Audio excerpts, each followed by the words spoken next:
Olá, meus amigos! Estamos aqui com mais um 30 anos sem Eli Lopes Meireles, num amanhecer de domingo maravilhoso. Estou aqui com o volume 7 de seus Estudos e Pareceres de Eli Lopes Meireles e escolhi um parecer sobre licitação, revogação. Revogação da licitação.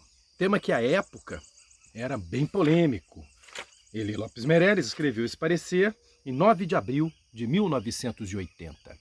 Eu digo que era polêmico porque a legislação brasileira só trouxe expressamente a possibilidade de revogação da licitação na 8666 de 93. Dá uma lida lá no 49 que você vai encontrar as regras de revogação e de anulação. Antes da 8666, não tínhamos lei nenhuma, então era uma posição doutrinária, defendida pelo autor, que, aliás, penso eu, até gerou o 49, porque a posição de Eli foi colocada no 49 da 8666 de 93. Muito bem, a colocação é um parecer solicitado pela COSIPA, Companhia Siderúrgica Paulista.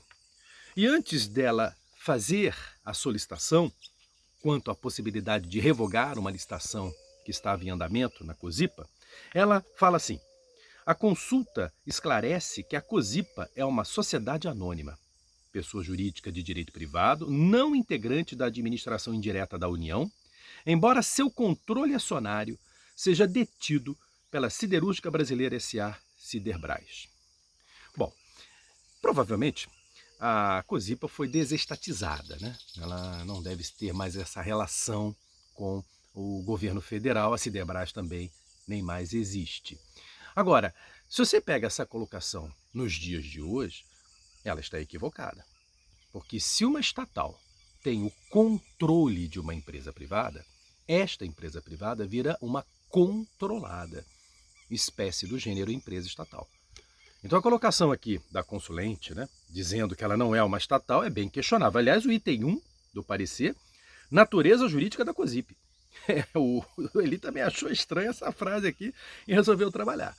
Agora esse tema eu vou conversar com vocês em outra ocasião, porque tem em outro volume um parecer bem extenso até do Eli Lopes Meireles sobre investimento das empresas estatais nas empresas privadas, que é muito interessante. E aí eu faço um elo aqui com essa primeira parte desse parecer, confirmo se a COSIPA foi desestatizada ou não, creio que sim, né? Mas enfim.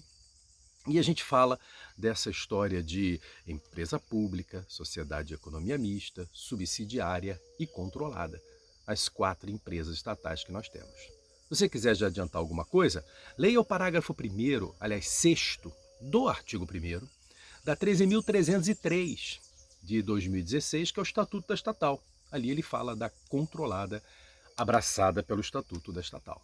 Ok? Muito bem, vamos para a licitação? A indagação é se é possível e legal a revogação da presente licitação, na fase em que se encontram os trabalhos de julgamento das propostas. E pergunta se a decisão revocatória é invalidável por via judicial. Essa pergunta já dá para resolver. Nenhuma questão pode ser negada à apreciação do Poder Judiciário, né? Isso é óbvio que ela pode ser invalidada pelo Poder Judiciário e sempre pôde. E o Eli, inclusive, matando logo esse terceiro item, confirma isso e traz o que é fundamental em uma revogação. Olha a resposta desse terceiro quesito. Sim, em tese, a decisão revocatória da licitação é possível de invalidação judicial, se não houver justa causa para o ato anulatório. No caso, seria revogatório, né? Mas enfim, essa é a grande questão, é a motivação. Muito bem, aí eu chamo a sua atenção para o item 7 desse parecer. E é uma aula que vale para ato administrativo, diferenciando revogação de anulação. Me permitam ler, é o nosso grande Eli, né? Vamos lá, Eli Lopes Meireles. A jurisprudência, lamentavelmente, em alguns casos, tem confundido revogação com anulação. E desse equívoco surgem julgados inconsentâneos, com a realidade e com o direito. É preciso bem distinguir as duas situações para equacionarmos corretamente a conduta da administração e o direito dos licitantes. A revogação decorre de uma conveniência administrativa superveniente, de não mais realizar o objeto da licitação ou realizá-lo de modo diverso do pedido no edital. A anulação resulta da verificação de uma ilegalidade no procedimento licitatório. No primeiro caso, a administração pode revogar a licitação. No segundo, deve anulá-la.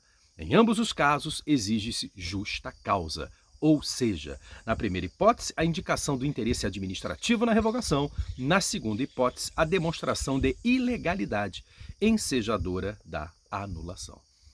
Aliás, vale frisar que o 49 da 8666, no seu parágrafo 3º, exige motivação, exige o respeito à ampla defesa e o contraditório.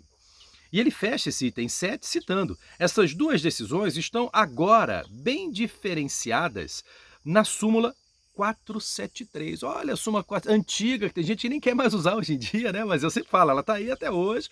Tem lá o 53 da 9784 de 99, né? Trabalhando até melhor a matéria revogação e anulação, mas a súmula 473 está aí. E diz sobre ela, né? Que permite à administração tanto a revogação quanto a anulação dos seus próprios atos. Então é a colocação de Eli Lopes Meirelles sobre um tema extremamente complicado à época. E olha, até hoje, mesmo com a lei falando em revogação, tem gente que reclama. Que isso? Desistiu da licitação? Não pode? Claro que pode, pô. Desde que você traga motivação. Por isso, vou à resposta do primeiro quesito de Eli. É possível revogar a licitação? Sim. É possível e legal a revogação da presente licitação com base nos motivos constantes do relatório da Comissão de Assessoria Técnica, a Comissão Julgadora, aos quais constituem justa causa para o cancelamento da convocação. Então, vejam que desde que você tenha motivação, aí vem o chavão, suficiente e pertinente para justificar tal conduta. Pronto, você pode fazer a revogação.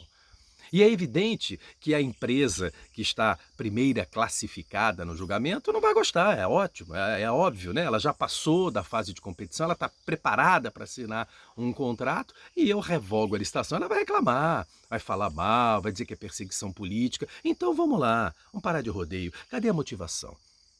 Por que você revogou aí a administração? Leia!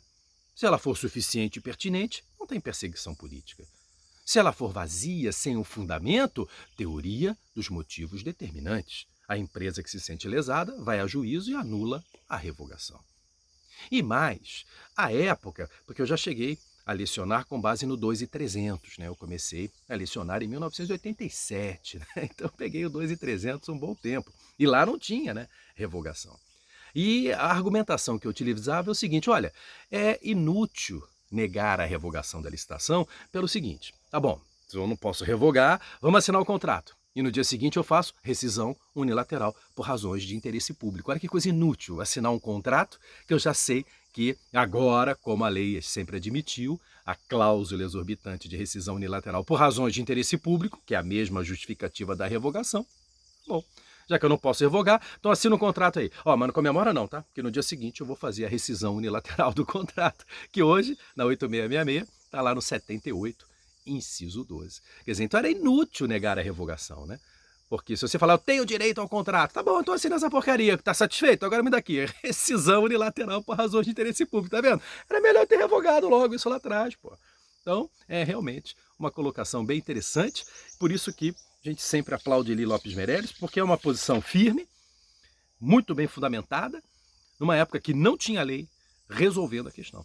E percebam que a posição de Eli, volto a insistir, certamente influenciou a redação do artigo 49 da 8666. Ok? Viva Eli Lopes Meirelles. Arro, obrigado, grande mestre. Até a próxima, minha gente.